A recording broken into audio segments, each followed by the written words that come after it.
Hello friends, ഇന്നത്തെ വൃക്ഷപരിചയത്തിൽ നമ്മൾ സാധാരണഗതിയിൽ അധികം കണ്ടു കാണാനിടയില്ലാത്ത നമ്മുടെ നാട്ടിൽ കൂടുതലായിട്ട് കാണാത്തതുമായിട്ടുള്ളൊരു മരമാണ് പരിചയപ്പെടുത്തുന്നത്. സ്കൂളൊക്കെ തുറന്ന് കുട്ടികൾക്ക് വേണ്ടിയിട്ട് ബുക്കും മറ്റ് സ്റ്റേഷനുകളൊക്കെ വാങ്ങാനായി വളയഞ്ചിറങ്ങിലേക്ക് പോയപ്പോൾ വളരെ യാദൃശ്യമായിട്ടാണ് ഈ മരം ശ്രദ്ധയിൽപ്പെട്ടത്. അപ്പോൾ തന്നെ കുറച്ച് വീഡിയോകൾ എടുത്തു വെച്ചു. പിന്നെ അന്വേഷണമായി. കുറച്ചധികം അന്വേഷിച്ചതിന് ശേഷമാണ് ഇത് ഏത് ഇനത്തിൽപ്പെട്ട വൃക്ഷമാണെന്ന് കണ്ടെത്താനായത്. നിങ്ങൾ വിഷ്വലിൽ കണ്ടില്ലേ, അതിൻ്റെ തായ്തടിയിൽ നിന്ന് തൊലി ചെത്തിക്കൊണ്ട് പോയിട്ടുണ്ട്. അങ്ങനെ ഒരു കാഴ്ച കണ്ടപ്പോഴാണ് ഇതൊന്ന് ഷൂട്ട് ചെയ്യണമെന്ന് എനിക്ക് തോന്നുന്നത്. എന്താണെന്ന് അറിയണമെന്നും തോന്നി. കാരണം എന്തെങ്കിലും ഔഷധ ഗുണമില്ലാതെ ഇങ്ങനെ ആരും ചെയ്യില്ല. പൂക്കൾ ശ്രദ്ധിക്കും കേട്ടോ.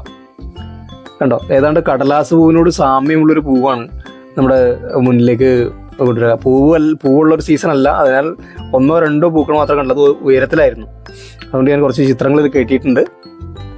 കണ്ടില്ലേ, കടലാസ് പൂവിനോട് സാമ്യമുള്ളൊരു പൂവാണ്. അതുകൊണ്ട് ക്യൂൻസ് ഫ്ലവർ എന്നുള്ളൊരു പേരും ഈ വൃക്ഷത്തിനുണ്ട്.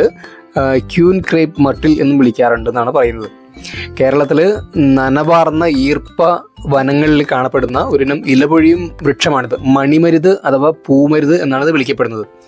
ലാഗസ്ട്രോമിയ സ്പെഷ്യോസിയ എന്ന ശാസ്ത്രീയ നാമമുള്ള ഇവ 1200 മീറ്റർ വരെ ഉയരമുള്ള നിത്യഹരിത വനങ്ങളുടെ അരികുകളിലോ തുറസായ സ്ഥലങ്ങളിലോ ഒക്കെയാണ് ഇത് ധാരാളമായിട്ട് കാണുന്നത്. ഭാരതത്തിൽ പശ്ചിമഘട്ട മേഖലയിൽ ധാരാളമായിട്ട് ഇത് കാണുന്നുണ്ട്. ഇപ്പം നമ്മുടെ നാട്ടിൽ ഇതൊക്കെ വരാനൊരു കാരണമായിട്ട് മനസ്സിലാക്കുന്നത് പരിസ്ഥിതി ദിനമൊക്കെ വരുമല്ലോ. അന്നേരം സ്കൂളിൽ കുട്ടികൾക്ക് ചെറിയ ബാഗിലാക്കിയിട്ട് വീട്ടിൽ നടാനായിട്ട് വൃക്ഷത്തെ കൊടുക്കില്ലേ, അങ്ങനെയൊക്കെ വന്നിട്ടാണ് നമ്മുടെ നാട്ടിൽ ഇത് കൂടുതലായിട്ട് കണ്ടുവരുന്നത്.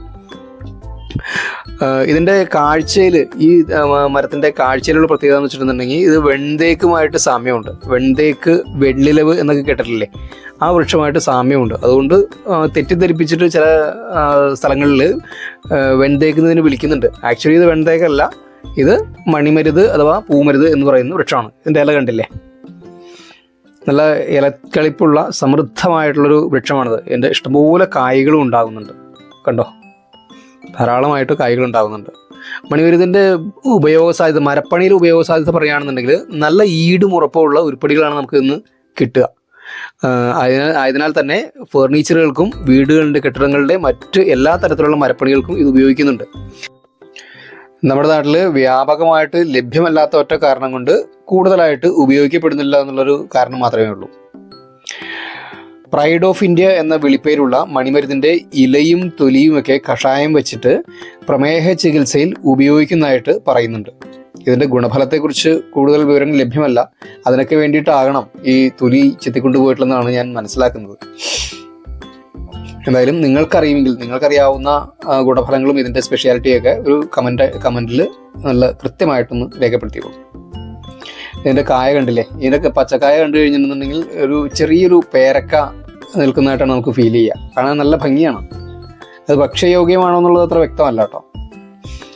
ഇതിപ്പോൾ ഉണങ്ങി പൊട്ടിയ കായകളാണ് ഈ കാണുന്നത്. എന്തായാലും പ്രകൃതിയുടെ വിസ്മയങ്ങൾ നമുക്ക് തേടിക്കൊണ്ടേയിരിക്കാം. കൂടുതൽ അറിവുകൾ നമുക്ക് സമാഹരിച്ചുകൊണ്ടേയിരിക്കാം.